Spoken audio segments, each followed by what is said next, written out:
সারাদিন কর্মক্ষেত্রের কাজ শেষ করে ক্লান্তিময় মন নিয়ে বেরিয়ে পড়লাম ভৈরব কালীপুর পালকি হাউজের উদ্দেশ্যে। কালীপুর পালকি হাউসটা মূলত মেঘনা নদীর পাড়ে গড়ে উঠেছে।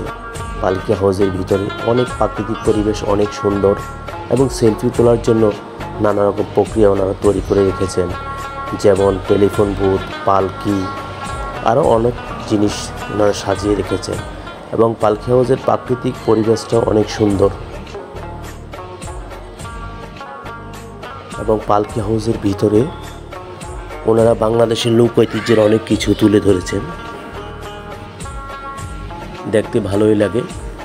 এবং কফি হাউসের ভিতরে বসার জন্য পর্যটকের অনেকগুলো ঘর ওনারা তৈরি করে রেখেছেন। পর্যটকরা আসলে এই ঘরগুলোতে বসেই চটপটি ফুচকা খান। এছাড়া ওনাদের আছে নানা রকম জুস আইটেম। আমরা খেয়েছি শুধু কাঁচা আমের জুস ও চিপস। এগুলো হচ্ছে বাংলাদেশ লোক ঐতিহ্যের তুলে ধরা জিনিসগুলো। এবং প্রাকৃতিক পরিবেশটা অনেকই সুন্দর। আমি আসলে প্রকৃতিকে বেশি পছন্দ করি এবং প্রাকৃতিক পরিবেশ দেখে আল্লাহর শুকরিয়া আদায় করি। আল্লাহ কি সুন্দর করে এই পৃথিবীতে প্রকৃতিকে সৃষ্টি করেছেন।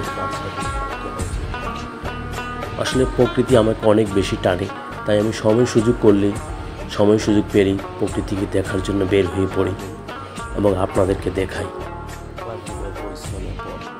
এবং আপনারাও দেখেন। সেজন্য আপনাদের সবাইকে অনেক ধন্যবাদ জানাই। এবং আপনারাও সময় সুযোগ পেলে বের হয়ে যাবেন আল্লাহর প্রকৃতিকে উপভোগ করার জন্য।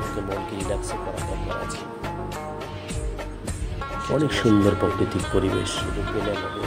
আল্লাহ কি সুন্দর করে এই দুনিয়াকে সাজিয়েছেন। আল্লাহর শুকরিয়া আদায় করে শেষ করা যাবে না। তাই সময় সুযোগ পেলে সবাই বের